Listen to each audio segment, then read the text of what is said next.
Urakoze kuri Duhumurizanye TV. Ongeye kandi guhabwa umugisha kwa turi kuri Duhumurizanye TV, turi kumwe n'umushumba. Nkunda kumwita Bishop nk'ibisanzwe, kandi burya titre si kivuga ahubwo icyo amarira abantu. Umuti burya ntago uhenda kubw'izina ryawo, ahubwo kombinezi ukoze kugira ngo ivure umuze uba watewe n'indwara, nicyo gituma uhenda. Yes, kombinezo z'umuti zikoze umuti iyo zirushije kuba nyinshi nizo zituma umuti uhenda, si umuti uhenda ku bundi buryo. Dushimira Imana reko turi kumwe nawe, dushimira Imana ko tubonye umwanya kubwiriza. Reka dusenga Imana, dutangiye dusenga Imana hanyuma tubone kuvuga ijambo ry'Imana. Mana, mu izina rya Yesu turagushimye, turaguhimbaje, tugushimiye ubuntu bwawe n'ubutware bwawe ko ushobora byose kandi ugira neza, uri Imana kwiringirwa. Kuba uduhaye kandi amahirwe yo kongera kandi kuba imbere yawe no kongera kandi kubwira isi yose ijambo ryawe, kuko waravuze ngo yemwe abarushye n'abaremerere mu nsange. Ijambo ni wowe rero, mu izina rya Yesu turabwira abagore, turabwira abagabo, turabwira abasore, turabwira isi yose, bari hano n'abatari hano, ariko bose turababwira mu izina rya Yesu. Tugiye kuvuga ijambo ry'Imana, uburyo ubwami bw'Imana bwongeye kandi kugaruka mu isi y'abazima. Ndavuga ijambo ry'Imana rivuga ngo ukuntu Yesu cyangwa ubwami bw'Imana bwongeye kandi kugaruka mu isi y'abazima. Dusome ijambo ry'Imana riboneka mu gitabo cy'Itangiriro. Buriya iyo utamenye igitabo cy'Itangiriro biragorana kuzamenya n'ibindi bintu byose byagiye bikurikiraho, kuko iyo utazi aho uturuka n'iyo ujya buri gihe ari ushobora gusanga utahasobanukiwe neza. Ariko dufite umugisha kumenya aho duturuka kandi naho tugana turahazi mu izina rya Yesu. Dusome igitabo cy'Itangiriro ibice byaho 2 ku murongo wa 8. Imana ihana inzoka na Adamu na Eva. Bumva imirindi y'Uwiteka, Imana igendagenda muri hangobyi mafu ya munsi. Wa mugabo n'umugore we bihisha hagati y'ibiti byo muri iyo ngobyi, amaso y'Uwiteka Imana. Uwiteka Imana ihamagara uwo mugabo, iramubwira iti uri he? Ihamagara uwo mugabo, iramubwira ngo uri he? Kadusome ubutumwa bwiza bw'Urutero Matayo ibice byaho 3 murongo waho wa mbere. Aravuze ngo icyo gihe Yohana Umubatiza araza yigishiriza mu butayu bw'i Yudeya ati mwihane kuko ubwami bwo mu ijuru buri hafi. We are going to talk about kingdom of God on earth. Ibyo tugiye kuganira ni gute ubwami bw'Imana bwongeye kandi kugaruka mu bantu, busigaye butuye mu bantu, busigaye buba mu bantu, nk'uko utakiduhangaho ngo ugende nk'abakera, ahubwo ubwami bw'Imana bwongeye kandi kugaruka. Dufashe ibitabo 2, kimwe cy'Itangiriro n'ikindi cy'Itangiriro ryo mu Isezerano Rishya n'icy'Itangiriro ryo mu Isezerano rya kera. Tugiye kubihuza turebe icyo byabya. Twari dufite umugisha utandukanye, twari dufite umugisha uteye ubwoba, aho Imana yasuraga abantu, aho Imana yafataga umwanya ikava mu ijuru. Imana ntiyigeze ibana n'abantu, Imana ntiyigeze ibana n'abantu mu buryo buri fizike ngo bikubaneho mu gitondo nk'uko umwana wawe, umugore wawe kubitana muri koridoro umwe agiye kwibrosa, mwenda mushobora gusharinga toilette birashoboka, cyangwa se ameza n'ibindi. Oya, Imana ngo yajyaga ifata umwanya igatembera mu busitani bwabo yaremye, by'ibyo yaremye igakora control, ikareba, yarangiza ikavugana n'uwo yaremye ari we Adamu, kamubaza amakuru bakaganira. Igihaniro cyarangira, Imana igafata umwanya ikongera igasubira aho yaba iri, aho ituye na n'ubu ni igituye. Igihe kimwe iza guha amabwiriza Adamu, iramubwira ngo kiriya giti ntuzakiryeho. Murabizi iyo nkuru sindi buyivugeho. Baza kukiryaho, ariko hari amagambo akomeye. Ijambo ry'Imana avuga ngo nuko birukanwa muri iyo ngobyi. Burya iyo umuntu akwirukanye kandi amakosa kenshi yaturutse kuri wowe, ari igihe nimerekeza utinya no kuyaka. aba bantu ntibigeze batekereza ubuntu bw'Imana bari bafite bwo gusangwa n'Imana. Bavuge ngo none se kutwirukanye nyuma y'ingobyi uzajya udusura? Ahubwo baragiye. Nshuti, tukiri aha ndagutangariza wowe wari ufitanye ubusabane n'Imana, wagiraga ibihe byo gusenga, ugatega amatwi Imana ukumva iki kubwira, ikakuyobora, burya wari mu ngobyi y'Imana. Igihe kimwe kiza kugera uriyobora, ingobyi y'Imana isohokamo. Ni iki kintu kidusohora mu ngobyi y'Imana? Ni ibyaha. Kandi akenshi iyo umuntu ari mu byaha yarisohoye mu ngobyi, hari ibintu bimwe nagiye mbona. Uhura n'uyu muntu kugira ngo uzongere kumubwira gusubira mu ngobyi, aba afite ibyanditswe byinshi yireguza bituma kwereka ko ho yagiye aribwo yamenye ubwenge, aribwo ubu ngubu ahubwo asigaye umwanya ari mu ngobyi yatakaje igihe, ariko ubu ngubu aribwo afite ubwenge bwinshi. Ariko mu gusohoka abenshi uzasanga yaravuze ngo jyewe ntacyo nigeze numva, ngo narayisezeye gusa, narayibwiye ngo ndagiye, nayivumbuyeho, nabonye ibyayo bitinze, nabonye ibyayo bidasobanutse, mpitamo gukora ibyo numva nshaka. Reka nkubwire nshuti yanjye, ibyo byose wagiye inyuma y'ingobyi y'Uwiteka, nta busabane ugifitanye n'Uwiteka. Uyu muryango maskini uragenda utwara ibintu bigeze kuri bitatu bimeze nk'umuvumo. Yabwiye inzoka ngo wowe uzahora uhanganye n'uyu mugore, ikintu kizava cyose urubyaro rw'uyu mugore muzahora muhanganye iteka ryose. Icyo kirarangira, ebwira umugore ngo kukugwiza nzakugwiza, ngo kandi nzagwiza umubabaro cyane kuri wowe mu gihe cyo kubyara. Niyo mpamvu adashobora gutandukanya umwana na nyina, umubabaro wose. Uzareba umugore yaburara byagenda gute, arwana ku ishyaka ry'umwana we, kuko aho naho hari icyo bimuzingiye. Kuko icyakubabaje n'icyagutwaye umubabaro cyane buri gihe uhora ugifiteho igishyika, inkeke n'ibindi. Umugabo nawe aramubwira ati abindi bintu byinshi nari narashatse kugira ngo nguhe shortcut cyangwa ubuzima bwo kubaho utananiwe, mu yandi magambo utabizi ibyuya. Sinzi ko muri iyo ngobyi nubwo yamubwiye ngo ujye uyikorera, sinzi niba atarabiraga ibyuya, ariko ubwo uwo munsi hatangiye kuza umuvumo wo kuvuga ngo uzajya urya ari uko ubize ibyuya. Nshuti yanjye, umugabo ahantu ari hose, niyo yaba ari umwana w'umuhungu, atutubikana ashaka icyamutunga, ibitekerereze yose izenguruka ku mikorere yatuma abona uko wabaho neza mu buzima kuri iyi si. Uwo ni umuvumo dufite, na n'uyu munsi zizarinda irangira tukibufite. Twabaye mu buzima bwo gusohoka mu ngobyi, nibwo turimo uyu munsi. Niyo mpamvu ubona amafaranga abantu bayamararira, abantu bakicana, abandi bakarogana, ku kazi sinakubwira, mu ngo sinakubwira, abandi ingo zarasenyutse, ibindi byagenze kuriya. Kubera iki? Amafaranga ariyo aratwirukankaho, turayirukankaho, mbese umutima n'ubugingo biro biragenda bisa nkaho biyongobezwa kubera gushaka icy'Imana isa nkaho yatuvuzeho. Amubwire uyu munsi abantu benshi bari mu nsengero z'Imana bashaka kumva icy'Imana ibavugaho, ariko badashaka gukora icy'Imana ibashaka. Ndagisubiramo, abantu benshi bari mu nsengero bashaka kumva icy'Imana ibavugaho, badashaka gukora icy'Imana ibashakaho. Ibi ni ibintu bibiri bigendana, c'est un contrat bilatéral. Hari icy'Imana ikubwira, hari n'icy'Imana igushakaho uko wakora. Bamaze gusohoka, haje akavuyo kadasanzwe ku buzima bw'iyi famiye. Karaje kandi kaba akavuyo gateye ubwoba. Tekereza abana babiri, Agahini na Abeli, bose ibere rimwe, umwe ngo ahagurukira undi ngo aramwica.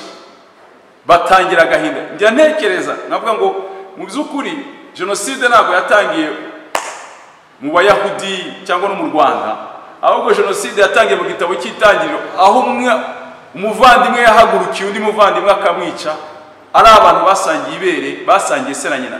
Ntabwo Adamu yari afite umugore wa kabiri uvuge ngo yari yaraharitse, cyangwa se mu Giswahili ngo ni mbanda, ntabwo byari byakabayeho. Ariko kubera iki? Gusohoka mu ngobyi y'Imana, usohoka mu bwami bw'Imana. Iyo umuntu yasohotse mu bwami bw'Imana ahura n'amakuba menshi, ntaba afite protection, ntaba afite ikimurinda. Reka nkubwire, nubwo wabura ariko uri mu bwami bw'Imana, haba hari uburinzi buteye ubwoba. Maze imyaka nkorera Imana, maze igihe mvugira Imana, maze igihe mvuga ubutumwa, ariko reka nkubwire, ushobora kuba ibyo ushaka utarabigeraho, ariko ufite uburinzi bukomeye cyane. Abantu ndabwira barabizi. Hari nkatwe umuntu usanga yarabuze mitiweli, ariko ugasanga umuntu amaze imyaka 5, umuntu amaze imyaka 10 atarwaye. Ugwara gusa akarwara ukajya kuri farumasi ukagura umuti bikarangira. Ubwo ni uburinzi bw'Imana. Ntabwo ufite ibya mirenge ku ntenyo, nta nubwo ufite byinshi wifuzaga ngo bibone, ariko kuba abandi bacika amaguru, abandi bakora accident, mubisikana n'ibyo binyabiziga, aho uvuye accident zikaba, imodoka zikagwa, moto zigakubita abantu hasi, abandi bakazamura amaguru, abandi gutyo gutyo kumva ngo muri yagiye mu bitaro. Ubwo ni uburinzi bw'Imana buri ku buzima bwawe.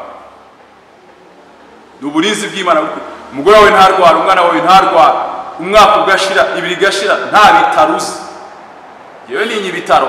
Ariko reka nkubwize ukuri ufite yanjye, mbonye Imana ishyiraho favor ku buzima bwanjye. Sindarwaza umudamu, sindarwaza n'umwana ngo dufunge icyumweru ukwezi mu bitaro. Oya, reka umudamu abyara amaze iminsi 2 ahita arataha. Cyo ndata kuvuga ni iki rero? Ubwami bw'Imana, Imana itegura, iravuga ngo ko bigenze bitya bizategurwa gute ko uyu muntu atakaje valeur. Imana ipanga umugambi wa kabiri, iravuga ngo bizanga bikunda nzongera shireho ibihe byo kugira ngo ngari umwana w'umuntu mu bugingo, nzongera shireho ibihe byo kugira umwana w'umuntu mu bwami bw'Imana. Reka nkubwire, nubwo wagiye, nubwo watakaye, nubwo wacomotse, nubwo wasohotse mu bwami bw'Imana, ariko Imana iracyagutekerezaho.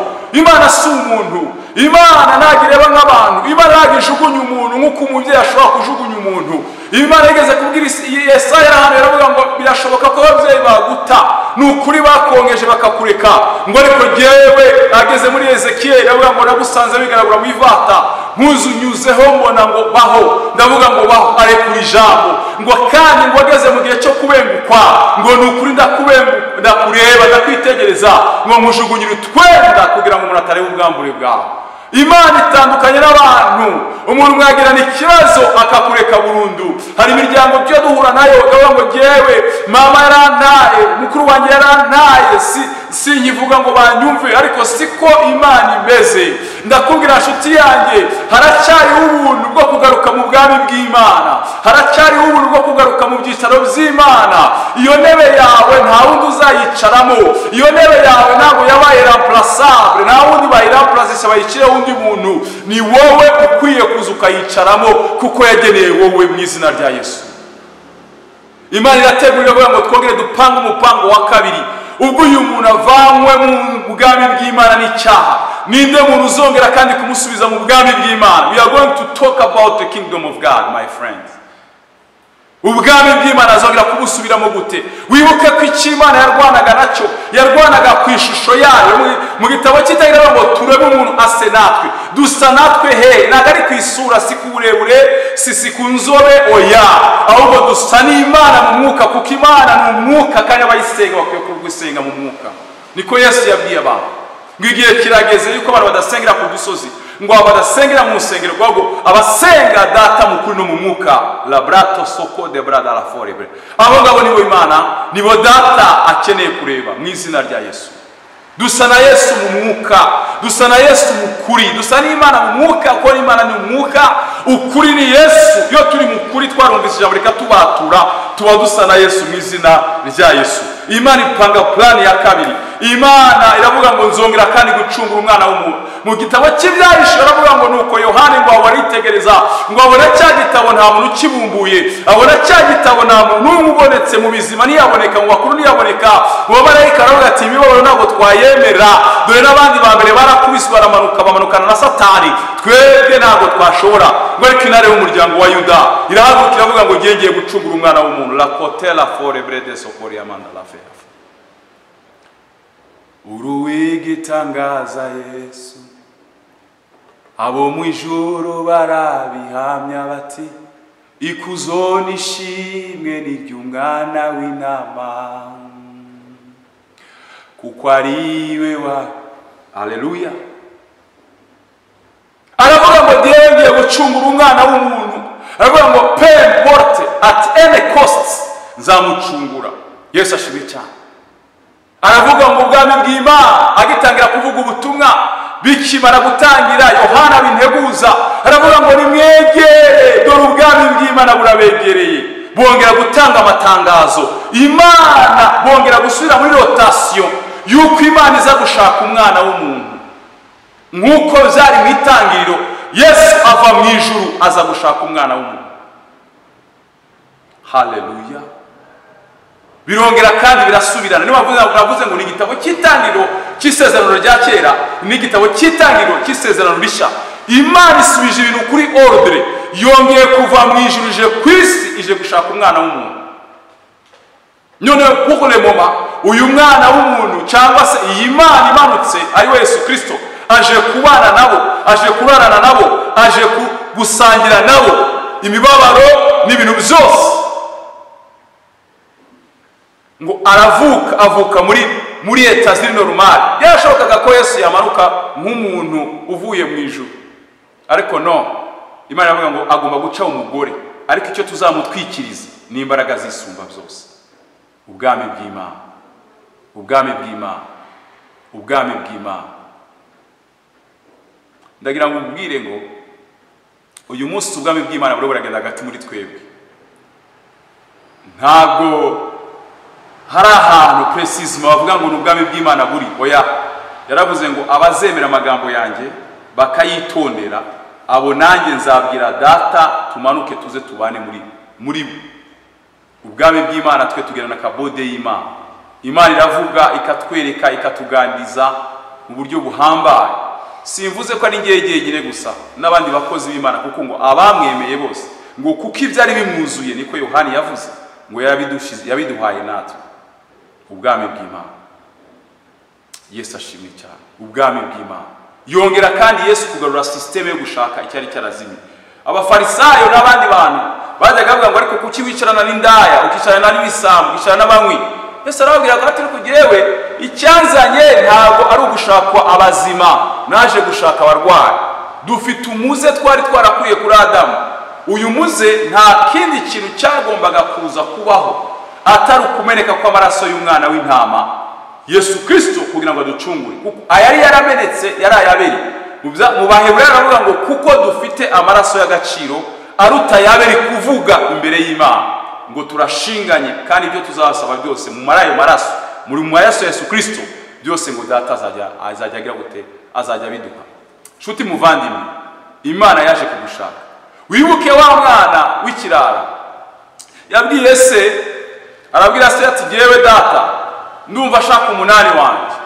Ise aramwitegereza mu gihe cyo kubitekerezaho, ariko aramubwira ati ndumva ashaka umunani wanjye. Ise aza kuwumuha rwose. Amaze kuwumuha, ikosa yakoze urya mwana si uko umunani bari wawumuhaye yawusabye, kuko ise yashakaga no kuzawumuha, ariko yabonaga ko atari igihe kitari cyakagera. Ahubwo ikosa yakoze nuko yavuye hafi ya se. Abantu benshi bibwira yuko kuva hafi ya Data ariko bazagira amahoro, ariko nibwo bahura n'ibigeragezo, nibwo bahura n'ibintu byinshi, ugasanga umuntu arakubiswe. Ariko reka nkubwire, ndakwinginga kugira ngo ugume hafi ya Data, kuko hafi ya Data hari amahoro, hafi ya Data hari ibisubizo, hafi ya Data hari ukubohorwa, hafi ya Data hari ugutera imbere, hafi ya Data hari ukubaka urugo rugakomera, hafi ya Data hari ukubona ibyo utigeze ubona uri kure ya Data. Ndagusobanurira ngo ugaruka mu bwami bw'Imana. Ubwami bw'Imana burimo amahoro, ubwami bw'Imana burimo gusubizwa agaciro kawe. Ndagira ngo ubwire ngo uyu munsi twataye agaciro ku bintu byinshi, uyu munsi tudashobora kongera kandi kuwugara gusubiza agaciro. Yesu yaraje arangije ngo abantu benshi ngo batangazwaga n'ikintu kimwe. Dore ikintu cyabatangazaga, baravuga ngo uyu muntu utegeka umuyaga ugategeka n'amazi ngo bikamwumvira. Uzi impamvu?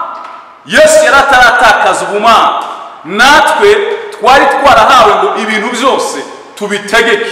Ubwo bushobozi turabufite. Eliya yategetse imvura ntiyagwa, yari afite ubushobozi.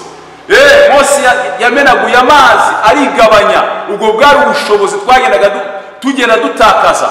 Yesu arongera kandi arabugarura. Icyo nkundira Yesu tugeze mu bwami bwiwe yaravuze ngo ndetse ibyo ntakoze mwe muzabikora kuko muri mu bwami bw'Imana.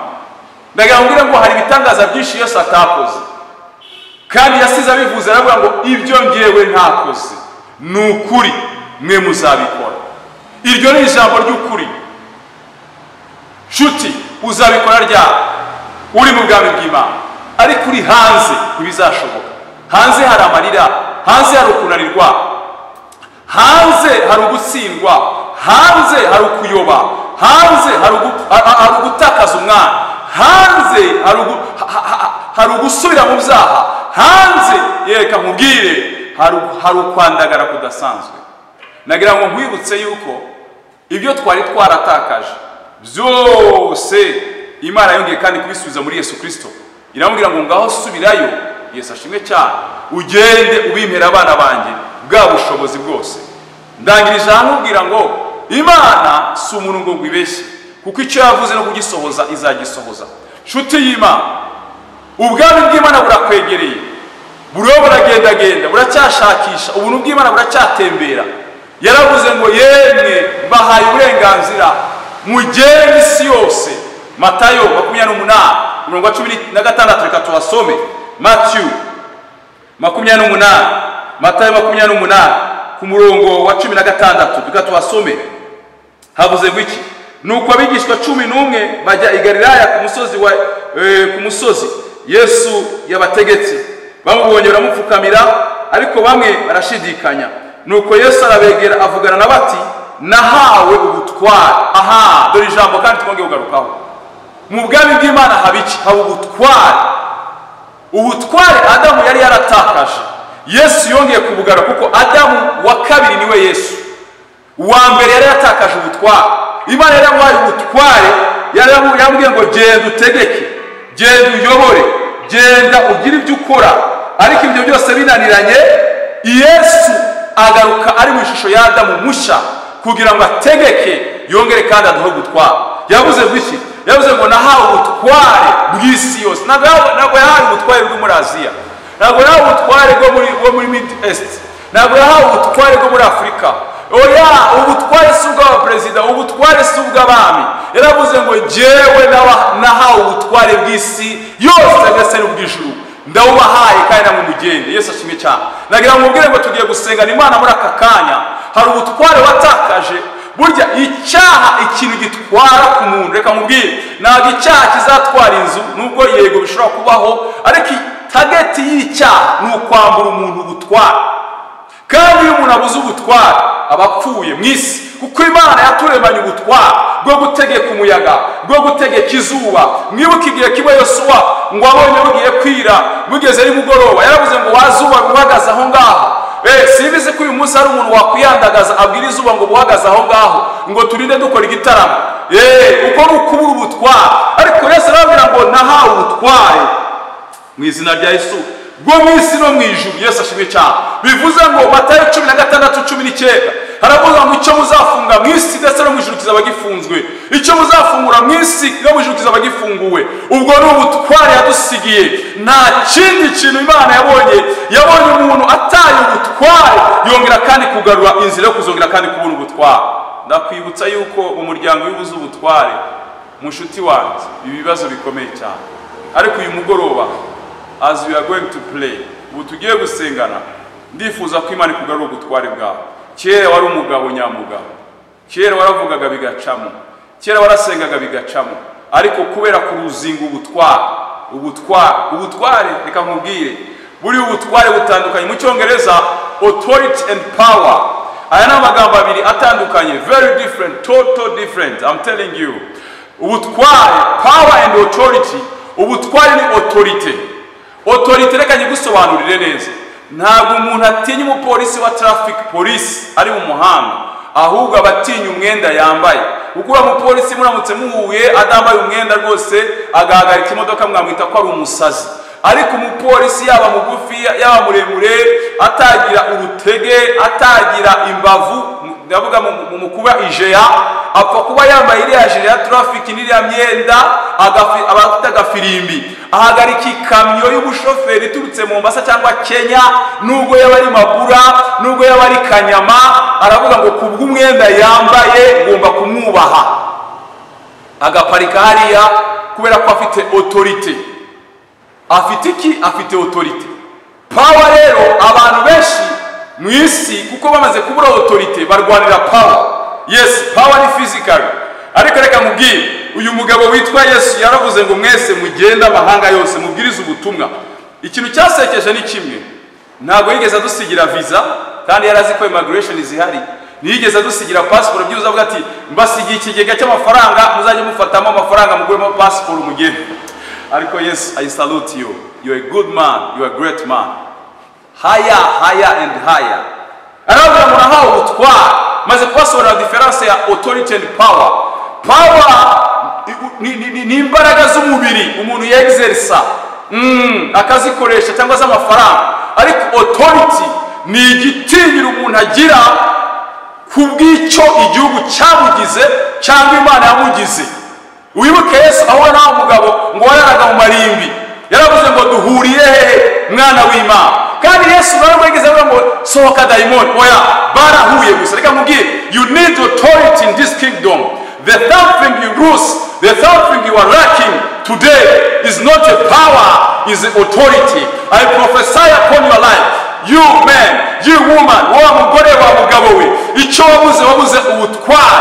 Garuka mu bwami bw'Imana. Yesu yitegeye kubw'ubutware. Yaravuze ngo ubutware nawe wasigiye kuko nawe ubahaye.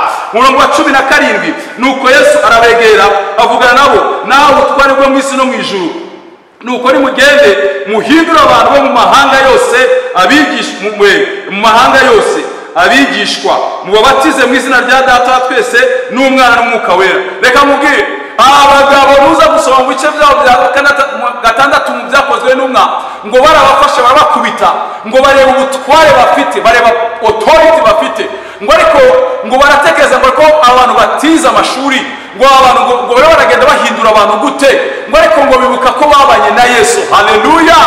Natwe turi kumwe na Yesu, we are going to perform a miracle, we are going to receive authority. Natwe turi kumwe na Yesu tuzahindura ibintu, natwe turi kumwe na Yesu tuzavuga ibintu bizemera. Impamvu usigaye uvuga ibintu nibyemere, impamvu usigaye wikunkumura kamera nka Samson amaze kumena ibanga, nuko utakiri kumwe na Yesu, ntabwo ugifatanya na Yesu, ntabwo Yesu ntakiri muri wowe, ntabwo ubwami bw'Imana bukigendera muri wowe. Kuko ikintu cya mbere ubwami bw'Imana buzana autorité, buzana ubutware, kandi ubwo butware buzana influence ku bantu, buzana guhindura abantu. Ntabwo tugihindura ibiti, ntabwo tugihindura ibyatsi, ahubwo turahindura abantu. Ntabwo tugihindura imiyaga, ahubwo turahindura abantu kuri Yesu Kristo, ngo mubigishe kandi mubahindure mu izina rya Yesu. Ariko uyu mugabo arakomeye. Iyo wahawe ubutware, iyo umuzungu akugeze imbere arakubaha.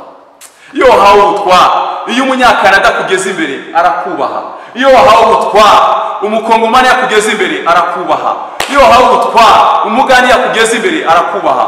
Dore ubwami bw'Imana central ni ubutware, is authority, ni ubutware. Yesu ashimwe cyane.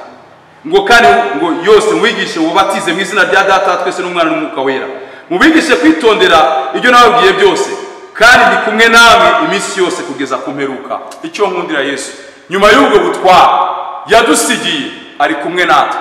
Agenda areba aho intege nke zasigiye akatwongeramo imbaraga, agenda areba aho bitagenze neza akabikosora. Bratakiye mandala forever. Magaranye n'umugabo ukomeye. Uwo mugabo ngiye kukubwira ibintu bitatu yatsinze ubupfu, atsinda ikuzimu, atsinda n'isi, asohoka mu isi nta cyaha, nta criminal record yari afite. Rabaya bada skore brado sokore ya mandalavo tuna do sokore. Ndagusengera wa mugabo nsoza, ndavuga ngo garukana ubutware bwa wa mugore we waroze umunyamasengesho, uvuga bikaba wategeka bigakomera, ariko uracomotse ucomoka aho ngaho. Ndavuga ngo garuka mu bwami bw'Imana wongere gusubiza mu butware. Twese tuvukana ubutware, twese nagira mubwire ngo tuvukana ubutware, ariko Satani kuko azi ko yambuye ubutware. Nicyo ahiga muri twebwe, nta kindi Satani ahiga. Nta guhiga kuko uri inzobe, nta guhiga kuko uri igikara, ahubwo aguhiga kuko ufite ubutware. Ijambo rivuga ngo kuko bidatinze ngo Imana yacu izamenagura Satani munsi y'ibirenge byacu, kuko ubwo butware buzamumenagura. Ahora buri gihe ashaka kugira ngo abwambure abana b'Imana. Mana ndagushimye, ndaguhimbaje. Tabo ezibrida la fere bratoko sefe. Dukeneye ubwo butware bwo kumenagura Satani vuba bwihuse kugira ngo atatumenagura natwe, kuko iyo dutinze aratumena, ariko iyo tumaze guhabwa ubutware turamumena mu izina rya Yesu. Urakoze kuba uduhaye, kandi ubuhaye n'abagore n'abagabo, wayabashumba, wabategetsi bo mu isi. Mwami data ko wavuze ku bwami bwose bushirwaho na kandi bugakomezwa nawe. Ndagushimye, ndaguhimbaje ko tumenaguye n'imbaraga zose z'umwijima n'intege nkeya zose zatwigije hirya y'ubwami bw'Imana, tukabuhunga kandi icyo bwaziye ari kugira ngo dusubize ubutware mu izina rya Yesu. Ndakubwira wowe dukurikiranye, ijambo ryari kuvuga ngo garuka mu bwami bw'Imana wongere kandi uhabwe ubutware. Ndasubiramo aya magambo, garuka mu bwami bw'Imana wongere kandi uhabwe ubutware wari ufite mbere Imana yakuremeye kera yari yaraguhaye, mu izina rya Yesu. Amen.